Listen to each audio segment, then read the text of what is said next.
Hindi ko ina-expect na magbaburn ng flicker si Renny J ng ganun kaaga. Siguro na dito, medyo sinasight niya yung kalaban na, sige, subukan mo Ayan na, pumasok. ayan. Ayan na pumasok, tapos naitulak pa nga. Pero iba pa naman dito si Renny J. Patay na dito si Yawi. At may sama force na gagamitin. So nagkapalitan ng kill sa mga roamers dito ng dalawang teams.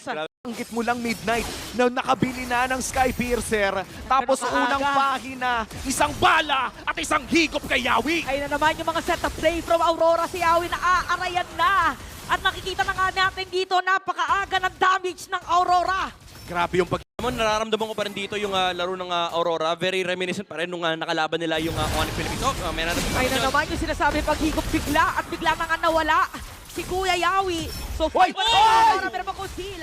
Meron pagsuntok para kay Lord J. Ang malalabi ng atin ng mga players na Aurora yung makakatakas pa.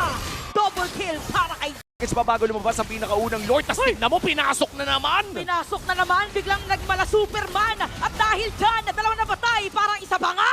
Kamunti ka na si Kose, nagkaroon ng shield. Inhibitor turret dito. Oo, mas malaking chance Renny J, kasi malaki dito yung kalamangan in terms of gold. Dahil si Renny J, nakita na nila dito, tatamaan na nga at may itchaba sa ilalim ng Torre. At mapatay na nga dito, pero yung Torre sa gitna, masira na Aurora. Atras naman sila, okay, makakadepensa.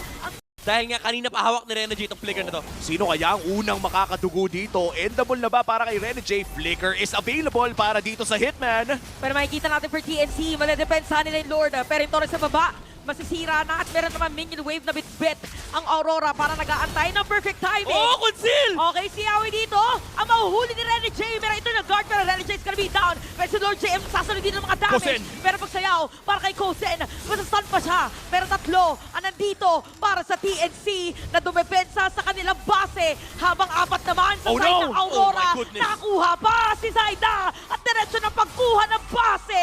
Aurora!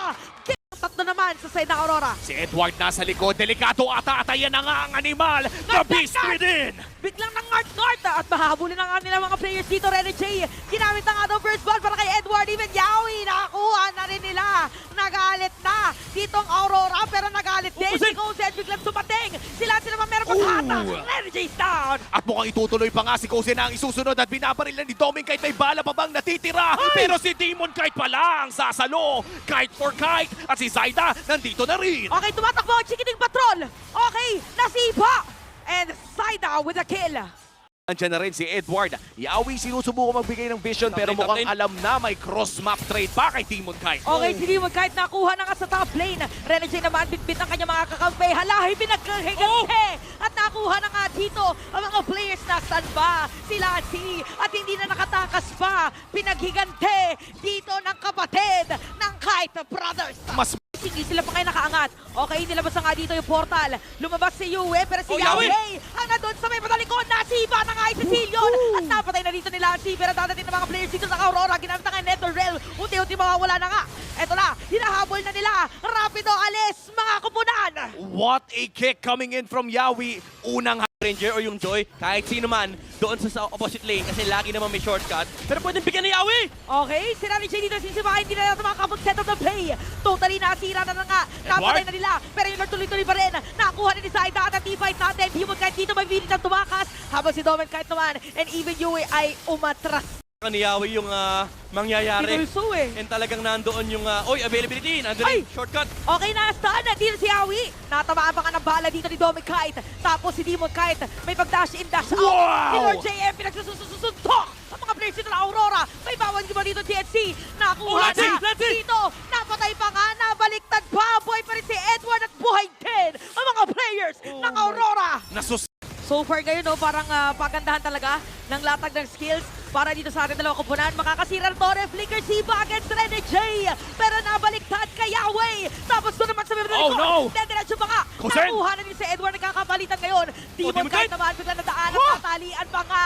Makukuha pa siya, nakatakas pa. With a dash. Grabing init ng laban. Demon sa importanteng team fight na to. Oh, speaking of important Conceal, team conceal, fight, conceal. diretso dito, si Renny J. Si Yawi naman na naka-ready, Flicker, ito na yung specialty niya nga. At ito na nawala na immortality, pero papasok dito si Edward. Biglang ng guard at sagot naman dito ng TNC, is gonna be the Nether Realm. Medyo mahaba ang team fight natin, pero Yawi nakuha na. Nakapasok pa si Demon kahit sa likod. Si Kose na ngayon ang umaharap pero may laban pa doon. May Zaida!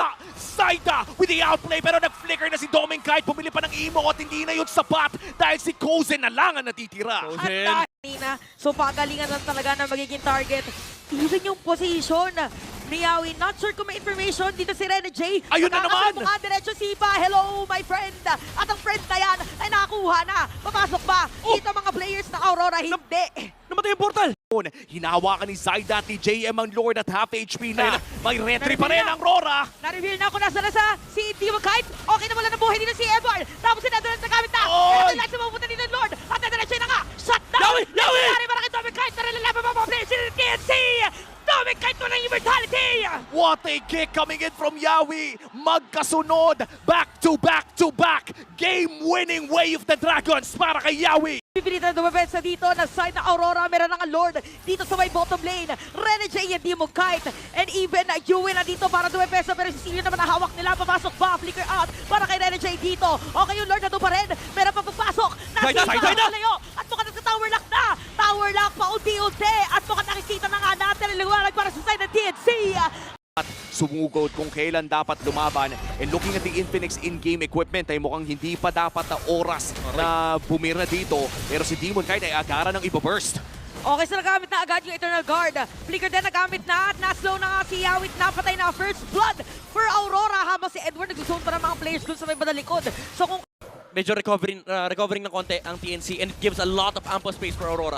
Oh, Yawi looking for the play. Nakap, sipa sa isa kay Rene J nahanap. at nabaliktad na nga sakto sa kamay dito ni Domen Kite. So yung pala yung play na so naka-dash away siya. So 2-0 nga natin score. Aurora lamang pagdating sa gold. And kita nyo naman yung harapan ng dalawang mga tanks. Wow! Hindi pa na nga dito si Rene J at hindi na pinatakas pa. Pero yung Torres sa gitna, kukuhanin ng Si Pro Team na sumabay sa damage ng carry and of course to sustain from this revitalized setup. Pero sinipa ulit si Jay. Siniba na ulit at bibigyan ng pero revitalize ang kanya sagot.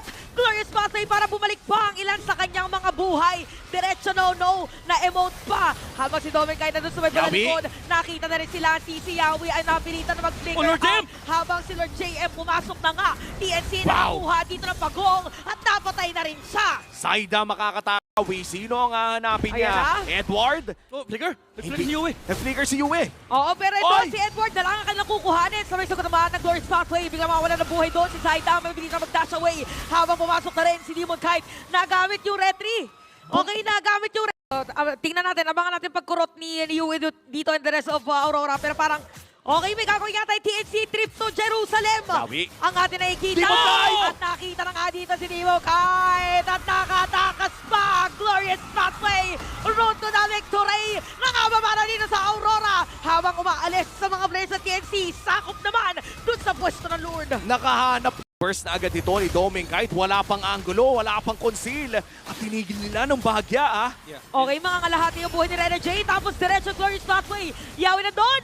Sisibahin na nga papalayo. Pero yung nga lang, nakuha pa rin ni Demon Kite. Si Zaida na rin napatay. Habang si Lassie naman nabilis na mag-flicker out. So Aurora, nakakuha ng Lord. Nakakuha ng 2 kill. Nasipa na naman. The two tanks sa front line ng Aurora, wala talaga silang kinakatakutan. Okay, diretso na ngayon. Ang liwanag. Glorious Pathway na naman. Para ito kay Rene J. Kinamit kay Eternal Guard. Pero Lassie. napakakunan mga players dito ng Aurora. Okay, si Lassie. Pauwi muna siya sa base. Habang si Tower lock, Zaida naman. Nagkadikitan. Si Edward dito nakuha. That's it. Pero tower lock na para sa Aurora. That's it.